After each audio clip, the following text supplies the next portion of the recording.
ട്രിവാൻഡ്രംകാരുടെ അഭിമാനമായിട്ടുള്ള അനന്തപത്മനാഭൻ അല്ലെങ്കിൽ ശ്രീ പത്മനാഭസ്വാമി ക്ഷേത്രത്തിൽ ഇപ്പോൾ ഉത്സവം നടന്നുകൊണ്ടിരിക്കുകയാണ്. നിങ്ങളെല്ലാവരും അറിഞ്ഞിട്ടുണ്ടായിരിക്കും.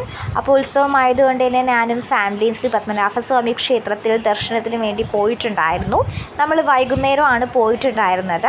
ബട്ട് തിരിച്ചിറങ്ങിയപ്പോഴത്തേക്കും നൈറ്റായി. അത്രയ്ക്കാണ് നമ്മൾ അവിടെ കയറിയ സമയത്ത് സമയം പോയത് അറിഞ്ഞില്ല എന്ന് തന്നെ പറയേണ്ടിയിരിക്കുന്നു. ഇതാണ് ശ്രീ പത്മനാഭസ്വാമി ക്ഷേത്രത്തിലുള്ള പത്മതീർത്ഥ പോണ്ട് അല്ലെങ്കിൽ പത്മതീർത്ഥ കുളം. പത്മതീർത്ഥ കുളത്തിൽ ഇപ്പോഴത്തെ കുറച്ച് വിശ്വാസങ്ങളുണ്ട്. പണ്ടും ഉള്ളതായിരിക്കാം, പക്ഷേ ഇപ്പോഴാണ് ഞാൻ ശ്രദ്ധിക്കുന്നത്. അവിടെ പൊരി വിൽക്കാൻ വെച്ചിട്ടുണ്ട്. 20 രൂപയാണ് പൊരി. ആ 20 രൂപയുടെ പൊരി വാങ്ങി നമ്മൾ ആ കുളത്തിലിടുമ്പോൾ മീനുകൾ വന്ന് ഭക്ഷിക്കും. മീനുകൾ വന്ന് ഭക്ഷിക്കുമ്പോൾ നമുക്ക് നമ്മൾ എന്തെങ്കിലും പാപങ്ങൾ ചെയ്തിട്ടുണ്ടെങ്കിൽ ആ പാപങ്ങൾ ആ മീൻ ഭക്ഷിക്കുന്ന ആ ഒരു പൊരിയിലൂടെ അലിഞ്ഞു പോകും. അല്ലെങ്കിൽ മീൻ ഭക്ഷിക്കുന്നതിലൂടെ നമ്മൾ ചെയ്യുന്ന പാപങ്ങളൊക്കെ അലിഞ്ഞു പോകുമെന്നൊരു വിശ്വാസം ഇപ്പോൾ കേട്ട് വരുന്നുണ്ട്. അതുകൊണ്ട് തന്നെ അവിടെ പൊരി വിൽക്കാനൊക്കെ ഒരുപാട് പേര് വന്ന് നിൽക്കുന്നുണ്ട്. 20 രൂപയാണ് പൊരി വാങ്ങുന്നത്. ഇതേ ഒരു ഹെലികോപ്റ്റർ പോകുന്നുണ്ട്. ഹെലികോപ്റ്ററാണോ എയറോപ്ലെയിനാണോ എന്ന് എനിക്കറിയില്ല. ഹെലികോപ്റ്റർ അല്ല, എയറോപ്ലെയിൻ.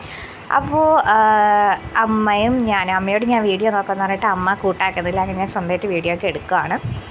ഇവിടെ ബൊമ്മക്കുലിയൊക്കെ വെച്ചിട്ടുണ്ട്. യുധിഷ്ഠിരനും നകുലനും സഹദേവനും അങ്ങനെ പഞ്ചപാണ്ഡവന്മാരുടെ പ്രതിമ അവിടെ വെച്ചിട്ടുണ്ട്. അവിടെ നിന്നും ഒരുപാട് ഫോട്ടോസും വീഡിയോസൊക്കെ എടുത്തു. പിന്നെ തിരിച്ച് ഞാൻ നേരത്തെ പറഞ്ഞതുപോലെ തന്നെ നൈറ്റാണ് പുറത്തിറങ്ങിയത്.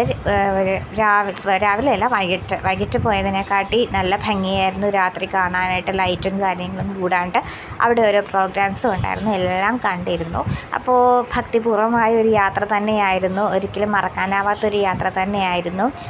കുഞ്ഞു കുട്ടികളൊക്കെ അവിടെ ഭീമൻ്റെയും യുധിഷ്ഠിരൻ്റെയൊക്കെ മുന്നിൽ വന്ന് ഫോട്ടോയൊക്കെ എടുക്കാനായിട്ട് നിന്നു.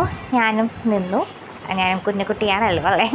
അപ്പോൾ ഇന്നത്തെ വീഡിയോ ഇത്രയേ ഉള്ളൂ. ഇഷ്ടപ്പെട്ടിട്ടുണ്ടെങ്കിൽ ഇതാണ് ഇതിനെന്തോ പറയും ഗായ്സ്, ഞാൻ മറന്നുപോയി. നിങ്ങൾക്ക് ഓർമ്മയുണ്ടെങ്കിൽ കമൻറ്റിലൂടെ പറയണം കേട്ടോ. എന്തോ പറയും, മേത്തമണി എന്ന് പറയും. നിങ്ങൾക്കറിയാം എന്ന് ഞാൻ വിശ്വസിക്കുന്നു. അതാണ് മേത്തമണി. ഇതാണ് ഞാൻ.